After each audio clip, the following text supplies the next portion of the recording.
الحمد لله نحمده ونستعينه ونستغفره ونعوذ بالله من شرور أنفسنا ومن سيئات أعمالنا من يهده الله فلا مضل له ومن يضلل فلا هادي له وأشهد أن لا إله إلا الله وحده لا شريك له وأشهد أن محمدا عبده ورسوله أما بعد فإن خير الحديث كتاب الله وخير الهدي هدي محمد صلى الله عليه وسلم وشر الأمور محدثاتها وكل محدثة بدعة وكل بدعة ضلالة وكل ضلالة في النار. رب اشرح لي صدري ويسر لي أمري واحلل عقدة من لساني يفقهوا قولي. رب أعوذ بك من همزات الشياطين وأعوذ بك رب أن يحضرون. أعوذ بالله السميع العليم من الشيطان الرجيم. فالصالحات قانتات حافظات للغیب بما حفظ اللہ. اللہ رب العزت کا ہم لوگوں پر بہت بڑا احسان ہے کہ اس نے ہمیں مسلمان بنایا، دین اسلام پر چلنے والے بنایا، اور حضرت محمد رسول اللہ صلی اللہ علیہ وسلم جیسے عظیم نبی کا امتی بنایا، اور ہمیں قرآن جیسی وہ کتاب عطا فرمائی جو ہمارے لیے ضابطہ حیات ہے، ہماری زندگی کا طرز عمل ہے، اور ہماری زندگی کو گزارنے کے لیے ایک بہترین نظام ہے.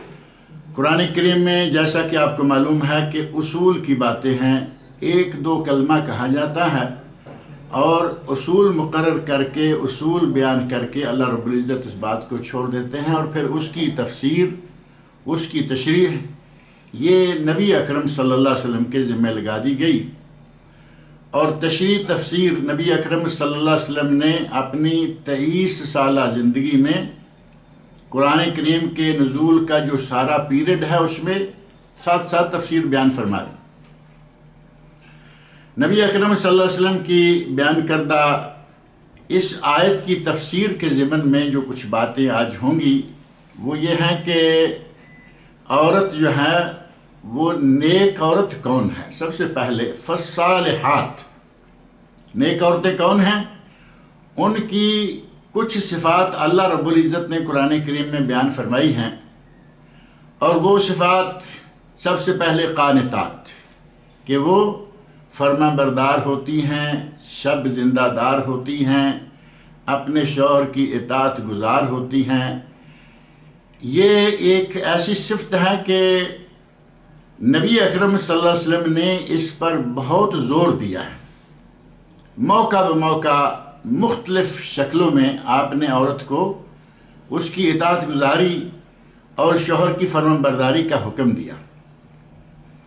اگر یہ کہا جائے کہ عورتوں کی جو سب سے اہم ترین ذمہ داری ہے اللہ رب العزت کی اطاعت کے بعد، ظاہر ہے کہ سب سے پہلے اللہ کی اطاعت ہے، اس میں تو کسی کو کوئی شک نہیں ہو سکتا. اللہ رب العزت کی اطاعت ہے، رسول اللہ صلی اللہ علیہ وسلم کی اطاعت، اللہ رسول کی اطاعت، جو دونوں ایک ہی چیز شمار ہوتی ہیں. اور اس کے بعد نبی اکرم صلی اللہ علیہ وسلم نے عورت کی زندگی میں، یعنی اسلام میں عورت کی زندگی میں، ایک مسلمان عورت کی زندگی میں جس انسان کی سب سے زیادہ اہمیت بیان کی گئی وہ شوہر ہے. شادی شدہ عورت کی زندگی میں سب سے اہم ترین مرد جو ہے وہ شوہر ہے. حتیٰ کہ نبی اکرم صلی اللہ علیہ وسلم ارشاد فرماتے ہیں کہ اگر یہ جائز ہوتا کہ کوئی عورت کسی غیر اللہ کو سجدہ کرے، یا یہ جائز ہوتا کہ کوئی بھی کسی غیر اللہ کو سجدہ کرے، تو میں حکم دیتا عورت کو، حکم دیتا بیوی کو کہ وہ اپنے شوہر کو سجدہ کرے. اس حد تک شوہر کا مقام ہے ایک نیک عورت اور ایک مسلمان عورت کی زندگی میں. اور نبی صلی اللہ علیہ وسلم نے بعض احادیث میں، جو کہ ابو داود، سنن کبریٰ بیہقی اور مستدرک امام حاکم میں روایت ہے، بلکہ حدیث کی دیگر کتابوں میں بھی موجود ہے. بعض اہل علم نے اس کی سند پر کچھ کلام بھی کیا ہے، لیکن امام نووی، علامہ عبداللہ کشبیلی، ان لوگوں نے اس حدیث کی سند کو صحیح قرار دیا، اور بعض دیگر ہیں انہوں نے اس کی سند کو، جیسے شیخ شعیب الارناؤوط دور حاضر کے کبار محدثین میں سے ہیں، انہوں نے کہا کہ اس کی سند حسن لغیرہ، بعض نے صحیح کہا، بعض نے حسن لغیرہ ہی کہا، اور بعض نے دوسرا بھی کلام کیا۔ اس حدیث کا خاص طور پر، تھوڑی طویل حدیث ہے، اس کے آخری حصہ میں حدیث کا جو جز ہے وہ ہے شوہر کا مقام عورت کے لیے، اور عورت نیک کون سی ہوگی، اس کی صفات جو نبی صلی اللہ علیہ وسلم نے گنوائی ہیں۔ اگر یہ کہا جائے کہ اگر کسی عورت میں وہ صفات آ جائیں تو اس نے گویا کافی ساری ذمہ داری پوری کر دی۔ جو اسلام نے عورت پر ذمہ داریاں لگائی ہیں ان میں سے کچھ ذمہ داریاں اس نے پوری کر دی، اور وہ صفات کیا ہیں؟ نبی صلی اللہ علیہ وسلم ارشاد فرماتے ہیں اذا نظر الیہا سرتہ، کہ جب شوہر اپنی بیوی کو دیکھے تو وہ اس کو آگے سے کچھ ایسے انداز سے، دل ربائی کا انداز ہے، خوش کن انداز ہے، خوشگوار انداز ہے، آگے سے کچھ ایسے انداز سے دیکھے کہ وہ شوہر کو خوش کر دے۔ ایسا بھی نہ ہو کہ شوہر کسی وجہ سے گھر سے باہر سے ذرا گھر لیٹ آ گیا اور بیوی دروازہ کھولنے کو تیار نہیں۔ اب یہ اندر داخل ہوگا تو بیوی اس کو کیا خوش کرے گی، وہ تو واضح سی بات ہے نا۔ اب یہ چیزیں ایسی ہیں کہ آج کے دور میں یہ دل ربائی کا انداز خاص مواقع کے لیے رہ گیا، ورنہ عموماً ذرا لیٹ ہوئی شوہر پہ گرم۔ نبی اکرم صلی اللہ علیہ وسلم فرماتے ہیں اذا نظر الیہا سرتہ، اگر شوہر بیوی کو دیکھے تو بیوی آگے سے کچھ اس طرح کا استقبال کرے کہ وہ اس کو خوش کر دے۔ وَإِذَا أَمَرَهَا أَطَاعَتْهُ، شوہر حکم دے، بیوی اس کی اطاعت کرے، اس حکم کو مانے، اس پر عمل کرے۔ وَإِذَا غَابَ عَنْهَا حَفِظَتْهُ، اگر شوہر بیوی سے غائب ہو جائے، گھر سے باہر ہو، تو بیوی حفاظت کرے شوہر کے مال کی، شوہر کی اولاد کی۔ بعض روایت میں باقاعدہ یہ لفظ ہیں حافظتہ فی نفسہا و مالہ، لیکن جس حدیث کو حسن لغیرہ ہی کہا گیا اس میں یہ الفاظ نہیں، حافظت ہو، اپنے شوہر کی حفاظت کرے۔ اب شوہر کی حفاظت کیا ہے؟ شوہر کی حفاظت یہی ہے کہ اس کا مال ہے، اس کی اولاد ہے، اس کا گھر بار ہے، ہر چیز کی حفاظت کرے۔ اگر ایک نیک عورت، ایک فرمانبردار عورت اپنی یہ ذمہ داری پوری کرتی ہے تو ایسی عورت کے بارے میں نبی اکرم صلی اللہ علیہ وسلم فرماتے ہیں کہ یہ نیک عورت ہے، یہ ایک اچھی عورت ہے۔ اور اسی طرح جو عورت کی ذمہ داریاں ہیں، شوہر کو خوش رکھنا، شوہر کے حکم کی تابعداری کرنا، اور شوہر کے مال اور اس کی اولاد کی تربیت کرنا۔ اب مال اور اولاد، مال تو ٹھیک ہے، گھر میں مال ہے، اس کی حفاظت کرے، اس کا ہی ہے۔ اب ہمارے یہاں تو کہتے ہیں کہ میاں بیوی نے آپس میں کیا بانٹا ہوا ہے، اس کا مال ایک ہی بات۔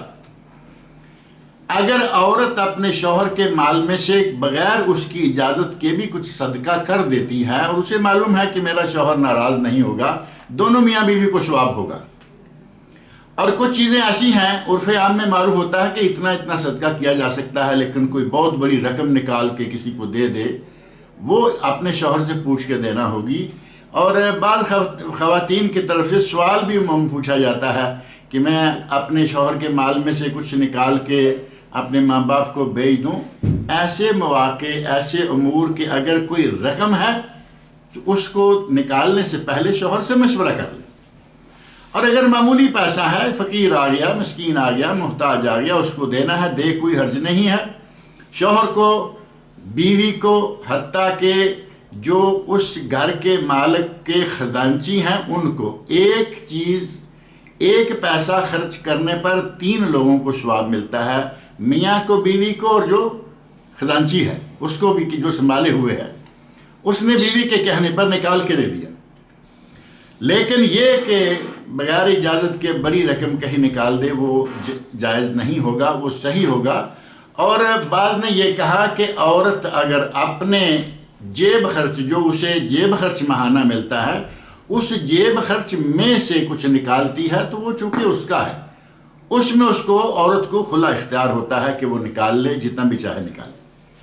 عورت کی ذمہ داریوں میں سے یہ ہے کہ وہ اپنے شوہر کے مال کا خیال رکھے، پہلے نمبر پر شوہر کا خیال رکھے، جب اس کو دیکھے اچھے طرح سے دیکھے، اس کی خدمت کرے، اس کے حکم کی تابعداری کرے، اس کے بچوں کی نگہداشت کرے۔ اور بچوں کی نگہداشت جو ہے وہ بالکل آغاز سے شروع ہوتی ہے کہ بچہ پیدا ہو تو بچے کو دودھ پلائے۔ اگر کسی علاقے میں یہ طے ہے کہ بچے کو دودھ پلانا کسی دوسری جگہ سے میاں بیوی طے کرتے ہیں کہ فلاں جگہ سے دودھ پلوائیں گے تو ٹھیک ہے، کوئی حرج نہیں، لیکن اگر شوہر کہے کہ بیوی ہی دودھ پلائے تو بیوی کو بچے کو دودھ پلانا چاہیے۔ اور اگر کوئی عورت ہوتے سوتے تندرست و توانا ہے اور شوہر کہیں سے دودھ پلوانے کی استطاعت نہیں رکھتا، اس کے باوجود انکار کر دیتی ہے، تو نبی صلی اللہ علیہ وسلم نے ایسی عورت کے بارے میں فرمایا کہ میں نے معراج کی رات کچھ عورتوں کو دیکھا کہ ان کی چھاتیوں کو سانپ ڈس رہے ہیں۔ میں نے پوچھا کہ یہ کون سی عورتیں ہیں؟ تو مجھے بتایا گیا کہ یہ وہ عورتیں ہیں جو اپنے بچے کو اپنا دودھ نہیں پلاتی تھیں، اپنا دودھ پلانے سے انکار کر دیتی۔ عورت کی ذمہ داریوں میں سے ذمہ داری یہ ہے کہ وہ تندرست و توانا ہے، کسی قسم کا کوئی امر مانع نہیں ہے تو وہ اپنے بچے کو دودھ پلائے اور اس کی تربیت کرے، اور جیسے جیسے وہ بڑا ہو اسے اچھا مسلمان بنائے۔ اب ایک اچھا مسلمان بنانے کے لیے اس کی اسلامی خطوط پر تربیت کرے گی تو بچہ اچھا بنا۔ بلکہ اگر یہ کہا جائے کہ عورت کی ذمہ داری اپنے بچے کی تربیت کرنا، اس کے لیے سب سے پہلے اسے خود اپنا ایک بہترین نمونہ پیش کرنا ہوگا۔ اگر عورت جھوٹ بولتی ہے اور بیٹیاں بیٹے پاس سنتے ہیں کہ ہماری ماں یہ کیا کرتی ہے، وہ ظاہر ہے کہ جھوٹ بولنا سیکھ جائیں گے۔ اور اگر عورت کوئی بھی غلط کام کرتی ہے، بچے اس کے وہ سیکھیں گے، وہی دیکھیں گے۔ یہ چونکہ ماں کی گود بہترین مدرسہ ہوتی ہے، پہلے ماں اپنے آپ کو سنوارے اور اسی طرح پھر دین کے خطوط پر، دین کی تعلیمات پر اپنے بچے کی تربیت کرے۔ اگر ماں خود ہی صحیح نہ چلے گی تو وہ بچے کی تربیت کیا کرے گی؟ آج کل ایک بات بہت عام کی جاتی ہے کہ کب محمد بن قاسم پیدا ہوگا، کب فلاں پیدا ہوگا، کب فلاں آئے گا اور فلاں جگہ کو آزاد کروائے گا۔ تو اس کے پیچھے ایک بات یہ بھی ہے کہ نہ وہ مائیں نظر آتی ہیں اور نہ ہی وہ جرنیل نظر آتے ہیں۔ مائیں آج کی کچھ اس طرح کی ہو گئی ہیں کہ ان کی حالت سب جانتے ہیں۔ ہر قسم کے حالات میں کچھ بھی ہے، ہمارے گھروں میں ٹیلی ویژن چلتے رہیں گے، ہمارے گھروں میں یہ ہوتا رہے گا۔ ہماری تربیت جو ہے وہ اپنی نہیں تو اپنے بچوں کی ہم تربیت کیا کریں گے؟ اب ماں جب ہر وقت موسیقی، گانا موسیقی میں رہے گی تو وہ اولاد کیا کرے گی؟ اور پھر اولاد کو ایسے والدین اتنی کھلی چھٹی دے دیتے ہیں کہ اپنی مرضی سے بچے جو ہیں وہ میدان سے نکل جاتے ہیں۔ کوئی جا کے اپنے آپ کو ماڈل بنا رہا ہے، میرا شوق ماڈلنگ ہے، میں ماڈل کروں گا یا کروں گی، اور پھر اس میں ماڈل بن کے وہ کیا ہوتا ہے، کیا کرتے ہیں، وہ آپ کے علم میں ہے۔ ماڈلنگ میں چلنے کا ایک انداز ہوتا ہے جس کو کہتے ہیں کیٹ واک۔ لڑکیاں جو ہیں وہ ان کو انتہائی ننگا کر کے، نیم اوریاں کر کے، کپڑے پہنا کر لوگوں کے سامنے گھمایا جاتا ہے اور کیٹ واک کا نام رکھا ہوا ہے۔ اور آج کل جو ماڈلنگ لڑکوں میں بھی آگے ہے، تو لگتا ہے کہ لڑکیاں جو ہیں وہ کیٹ واک کرتی ہیں تو لڑکے پھر ڈاگ واک کرتے ہوں گے۔ لڑکیاں کیٹ واک تو لڑکے جو وہی واک چل رہے ہیں اسی طرح گھوم رہے ہیں تو وہ ڈاگ واک ہی ہوگی نا۔ اب اگر مائیں اس طرح کا کردار ادا کریں گی، بلکہ والدین اس طرح کا کردار ادا کریں گے کہ انہوں نے کھلی چھٹی دے رکھی ہے، لڑکا جائے جدھر چاہے جائے، لڑکی جائے جدھر چاہے جائے، تو یہ ماں نے اپنی ذمہ داری خاص طور پر پوری نہیں کی، جو کہ سب سے پہلا بچے کا مدرسہ تھا۔ اگر عورت اپنی ذمہ داری پوری کرے تو بچوں میں یقیناً خیر اور بھلائی آتی ہے۔ اور نبی اکرم صلی اللہ علیہ وسلم کی صحیح ابن خزیمہ میں ایک حدیث ہے، علامہ محمد ناصر الدین البانی نے اسے صحیح الجامع میں ذکر کیا ہے۔ اس میں چند ایک چیزیں بیان کی ہیں جو عورت کی ذمہ داریاں ہیں اللہ کی نسبت اور اپنے شوہر کی نسبت۔ اذا صلت المرأۃ خمسہا، پہلی بات، عورت جب اپنی 5 نمازیں ادا کرے، یعنی روزانہ کی جو نماز پنجگانہ ہے وہ ادا کرے، وصامت شہرہا، رمضان کا مہینہ آئے تو رمضان کے مہینے کے روزے رکھے۔ پہلی بات نماز ادا کرے، دوسری بات یہ کہ روزے رکھے، اور تیسری بات وحسنت فرجہا، اپنی شرمگاہ کی حفاظت کرے، اپنی شرمگاہ کی حفاظت کرے کہ سوائے شوہر کے اسے کوئی اس عورت کے قریب بھی نہ آنے پائے۔ اور آخری شکل جو ہے وہ بتائی کہ جب یہ وَأَطَاعَتْ زَوْجَهَا، اللہ کی اطاعت کرے، یعنی 5 وقت کی نماز پڑھے، روزے رکھے، اپنی شرمگاہ کی حفاظت کرے، اور چوتھا کام یہ اطاعت زوجہا، اور بعض روایت میں ہے وَأَطَاعَتْ بَعْلَهَا، معنی ایک ہی ہے کہ وہ اپنے شوہر کی اطاعت کرے۔ یہ 4 کام جو عورت کر لے اس کے بارے میں کہا قیل لہا، اس کے بارے میں اسے کہا جائے گا، قیامت کے دن کہا جائے گا ادخل الجنت من ای ابواب الجنت شئت، جنت کے جس دروازے میں سے بھی چاہتی ہو جنت میں داخل ہو جا۔ 4 کام کرنے کے نتیجہ میں 8 دروازوں سے آواز آئے گی، 8 دروازوں سے۔ اللہ رب العزت کا کتنا احسان ہے، ذمہ داریاں اپنی پوری کرے اور انعام اللہ رب العزت سے لے۔ فرمایا کہ اس عورت کو یہ کہا جائے گا کہ جنت کے 8 دروازوں میں سے جس میں سے چاہو داخل ہو جاؤ، تمہیں ہر دروازے میں سے داخل ہونے کی اجازت ہے۔ اور عورت کی ذمہ داریوں میں سے ایک ذمہ داری یہ بھی ہے کہ شوہر، اب ہر شوہر مالدار نہیں، یہ ضروری بھی نہیں، کچھ شوہر ہیں جیسے معروف ہے کوئی اعلیٰ طبقے کا، کوئی درمیانے طبقے کا، اور کوئی بالکل ہی نچلے طبقے کا ہے۔ اب اگر بیوی اپنے شوہر کے غم خوشی ہر طرح کے حالات میں شریک ہے، شوہر اتنا مالدار نہیں ہے، تو عورت کو کفایت شعری سے کام لینا چاہیے، کفایت شعری کرے، قناعت سے کام لے، جو مل رہا ہے کھائے، اور الحمدللہ۔ کفایت شعری کا واقعہ اگر ذکر کریں تو پھر بات لمبی ہو جاتی ہے، ہمیں وقت بہت تھوڑا سا ملا ہے۔ حضرت اسماعیل علیہ السلام کی بیوی حضرت ابراہیم علیہ السلام کا آنا صحیح بخاری میں واقعہ بالتفصیل موجود ہے۔ قناعت شعری یہ ہے، ایک بیوی کہہ رہی ہے کہ ہمارے شوہر کچھ جاتے ہیں، شکار کر کے لاتے ہیں، الحمدللہ کھا لیتے ہیں، کبھی نہیں ہوتا تو الحمدللہ گزارا چل رہا ہے۔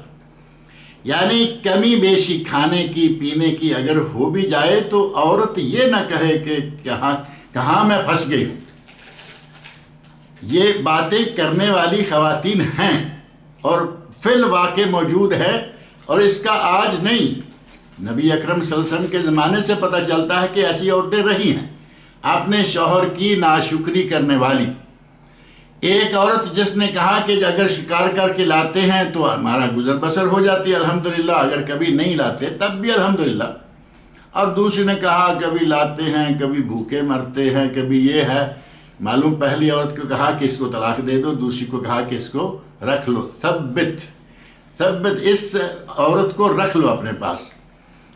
تو عورت کو قناعت شعری اور کفایت شعری سے کام لینا چاہیے، جو ہے گھر میں جتنا شوہر کما کے لاتا ہے اسی پر اپنا گزارا کرے۔ اور بہت ویسے بھی معروف ہے کہ جب دنیا داری کے معاملہ میں دیکھو تو نیچے والوں کو دیکھو کہ تم سے کتنے لوگ ایسے ہیں جو بیچارے پورا کپڑا نہیں پا رہے، پورا کھانا نہیں مل رہا، رہائش کے لیے جگہ نہیں ہے۔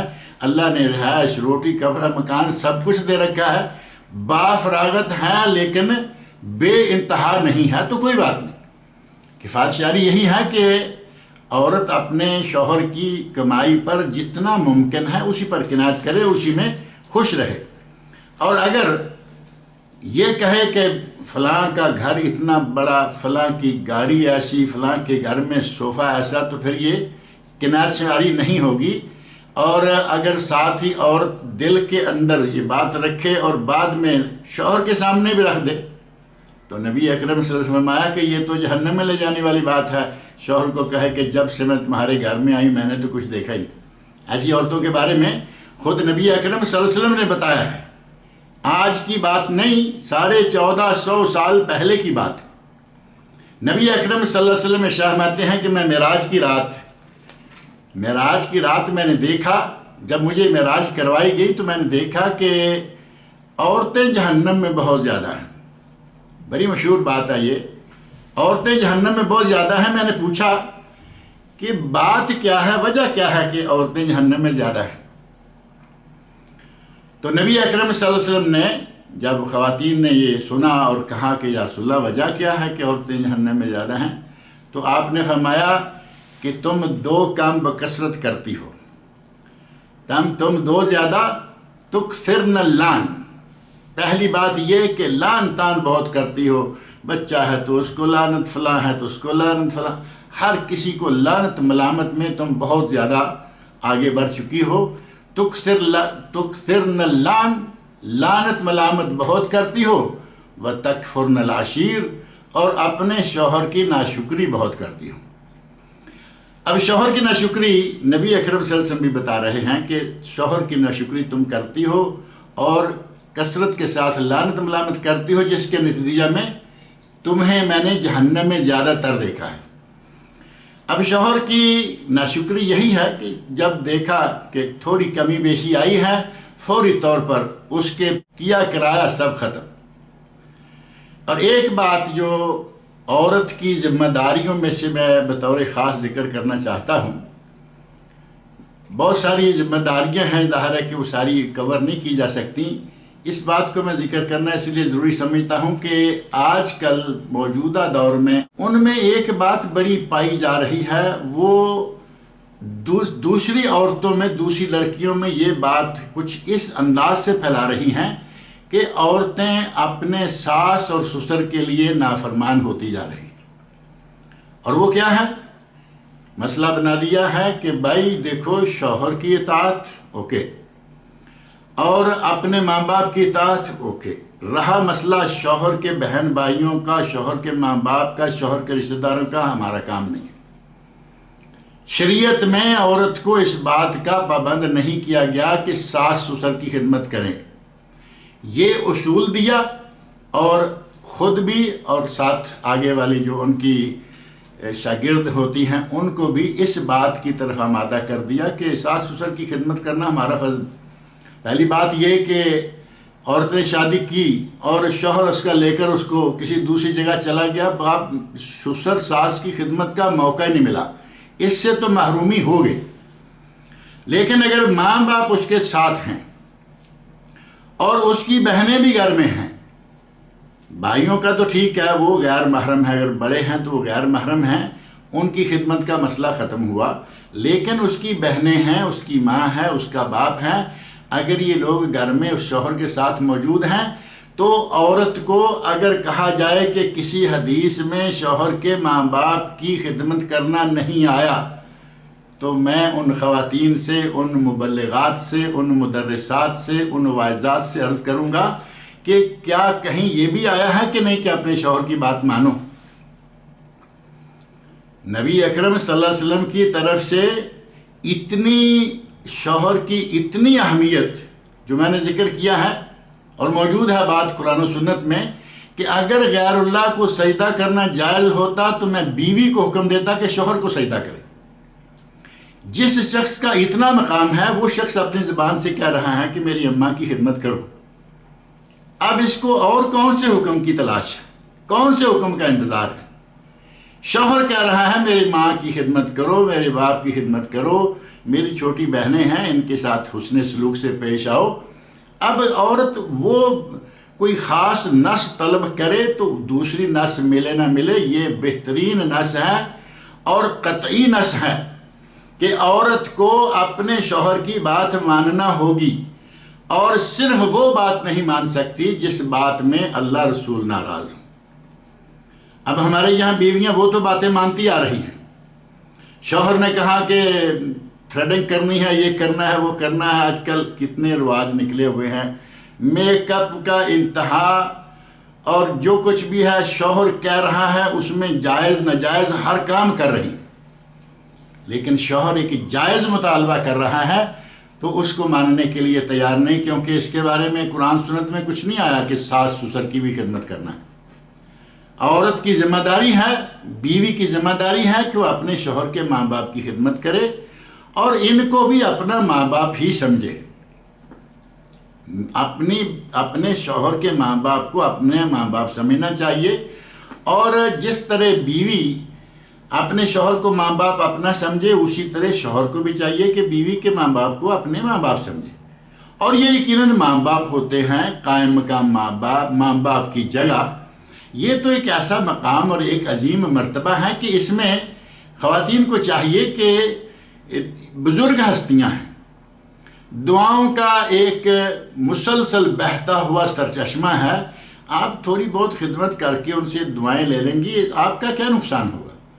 تو خواتین سے میری درخواست ہے خاص طور پر کہ یہ جو اس قسم کے مسائل اٹھا کر لوگوں کو اپنے ساس اور سسر کی خدمت سے بھگانے والے سلسلے آ رہے ہیں، ان کا پیچھا نہ کریں، شوہر کی بات مانیں۔ شوہر نے کہا یہ میرے ماں باپ کی خدمت کرنی ہے تو کرنی ہے، اور اگر کوئی شوہر کہتا ہے، اور میں نہیں سمجھتا کہ اتنا کوئی بد قسمت شوہر دنیا میں ہوگا، وہ کہے کہ بھائی نہیں، ماں باپ جانے اور ان کا کام جانے، میں اور تم اور میرے بچے اور تمہارے بچے، ایسا شوہر بھی دنیا میں شاید کوئی نہیں ہوگا، اور اگر کہیں کوئی ہے تو اس سے بڑا بدبخت بھی دنیا میں شاید کوئی نہیں ہوگا۔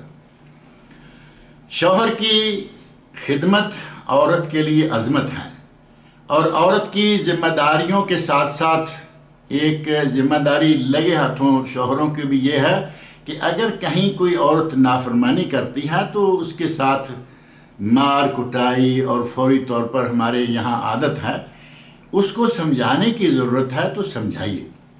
قرآن کریم میں جو میں نے سورہ نساء کی آیت نمبر 34 کا شروع کا نہیں، درمیان کا ایک حصہ پڑھا ہے، اسی کے آگے جا کر اسی آیت میں یہ بھی الفاظ موجود ہیں، وَاللَّاتِي تَخَافُونَ نُشُوزَهُنَّ فَاعِظُوهُنَّ، جن عورتوں کی نافرمانی کا خدشہ ہے، سرکشی کا خدشہ ہے، فَاعِظُوهُنَّ، انہیں واعظ کرو، نصیحت کرو، زبان سے اچھے طریقے سے سمجھاؤ، اور ساتھ ہی وَاهْجُرُوهُنَّ، اگر نصیحت کو نہ مانے تو سیکنڈ سٹیپ یہ ہے کہ انہیں الگ کر دو۔ وَاهْجُرْهُنَّ فِي الْمَضَاجِعِ، یہ بھی نہیں کہ گھر سے نکال دو، فرمایا کہ انہیں سونے کی جگہ سے الگ کر دو، اگر ایک بیڈ ہے اسی پہ سونا ہے تو پشت کر کے سو جاؤ، ایک کمرے میں ہے بیڈ دوسرا لگوا لو، عورت کو پتہ چلے کہ میرا شوہر مجھ سے اس وجہ سے ناراض ہے تاکہ وہ پلٹ آئے۔ اور اگر یہ بھی نہیں ہوتا تو تیسرا سٹیپ قرآن کریم نے بتایا، وَاضْرِبُوهُنَّ، انہیں تھوڑا سا مارو۔ اور ضرب کے بارے میں، ضرب غیر مبرح، حدیث میں صحیح مسلم میں یہ بات موجود ہے کہ عورت کو مارو تو صرف اتنا مارو کہ اس سے کوئی اس کی ہڈی پسلی نہ ٹوٹ جائے، اس کا چمڑا نہ ادھر جائے، اور خاص طور پر منہ پہ بالکل نہ مارو۔ یہ 3 سٹیپ دیکھنے کے بعد اگر عورت پھر بھی نہیں سدھرتی تو پھر آخری اور چوتھا سٹیپ ہے کہ اب اس کو طلاق دے دو۔ ہمارے یہاں تو یہ خیر سٹیپ کہاں، اتنی لمبی تفصیل میں کون جائے، تھوڑے گرم ہوئے 3 طلاق دی اور یہ کر دیا وہ کر دیا، یکدم پھر مولوی صاحب اب کیا بنے گا۔ اللہ رب العزت نے عورت کی جو ذمہ داریاں لگائی ہیں قرآن کریم میں، اور نبی اکرم صلی اللہ علیہ وسلم نے جو ذمہ داریاں لگائی ہیں، اگر عورت اپنی ذمہ داریوں کو پوری کرے تو صحیح بات یہ ہے کہ اس کے لیے اس دنیا میں بھی خیر ہے اور آخرت میں یہاں تک خیر ہے کہ اگر 4 کاموں میں سے ایک کام شوہر کی تابعداری ہے، یہ کر لے تو اللہ کہے گا کہ 8 جنت کے 8 دروازوں میں سے جس دروازے میں سے چاہو داخل ہو جاؤ۔ اور ایک چیز ذکر کر دوں، ٹائم شاید ہمارا ختم ہو گیا ہے، عورت کو چاہیے، عورت کی ذمہ داری ہے کہ اپنے شوہر کی رضا اور عدم رضا، کس چیز کو وہ پسند کرتا ہے اور کس چیز کو ناپسند کرتا ہے، اس کا خیال رکھے۔ کون سا رشتہ دار گھر میں آنا چاہیے، کون سا رشتہ دار نہیں آنا چاہیے، اور کون سا رشتہ دار آئے تو اس کو صرف مجلس تک یا بیٹھک تک یا ڈرائنگ روم تک رہنا چاہیے، اندر نہیں آنا چاہیے، اور کون سا رشتہ دار ہے جو اندر آ سکتا ہے۔ ان چیزوں کا عورت کو خاص طور پر خیال رکھنا چاہیے۔ شوہر اگر کوئی غیر کتاب و سنت کے خلاف کسی آدمی کو اندر آنے کے لیے زبردستی کرنا چاہے، عورت کہہ سکتی ہے کہ میرا پردہ ہے، اور میں اس کے لیے اس طرح نہیں کر پاؤں گی۔ اگر تھوڑی سی ذمہ داری کرے، شوہر کی پسند ناپسند کا خیال رکھے، ساتھ ہی اللہ رب العزت کی پسند ناپسند کا بھی خیال رکھے۔ ہمارے یہاں جو ماحول بنا ہوا ہے دیور بھابھی کا رشتہ، اور دیور بھابھی تو ایک گھر کے لوگ ہیں، کوئی دور پار کا دوست ہے وہ بھی بھابھی بھابھی کرتے ہوئے اندر دندناتا پھر رہا ہوتا ہے۔ عورت کو چاہیے کہ اس طرح کے اگر شوہر چاہتا ہے تو اس کو منع کر دے کہ دیکھو یہ اسلام میں جائز نہیں ہے۔ نبی اکرم صلی اللہ علیہ وسلم نے الحم الموت فرمایا کہ دیور تو موت کی طرح ہے، تو کیوں مجھے تم موت کے منہ میں ڈالنا چاہتے ہو؟ عورت کے ساتھ شوہر کے ساتھ عورت کا اچھا تعلق رہے، ایک دوسرے کی ذمہ داریاں پوری ہوں اور ایک دوسرے کے حقوق کا خیال رکھیں۔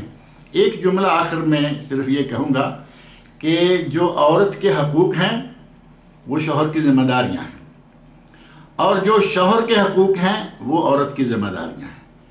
ہر دو طرف اپنے اپنے حقوق ادا کرنے کی کوشش کی جائے اور اپنے اپنے حقوق لینے کے لیے بھی کوشش کی جائے۔ ہمارے یہاں حقوق لینے کی عادت ہے، دینے کی نہیں، اور خاص طور پر یہ بیماری مردوں میں ہے، اور یہ الگ ایک موضوع ہے کہ مرد اپنے حقوق لینا جانتے ہیں، لینا چاہتے ہیں، لیکن دینے کے لیے تیار نہیں۔ یہ زیادتی ہے۔ عورت سے اگر کہا جائے کہ اپنی ذمہ داریاں ادا کرو تو شوہر کو بھی چاہیے کہ اپنی ذمہ داریاں ادا کرے۔ اللہ رب العزت مجھے اور تمام مسلمانوں کو اپنی اپنی ذمہ داریاں ادا کرنے کی توفیق عطا فرمائے۔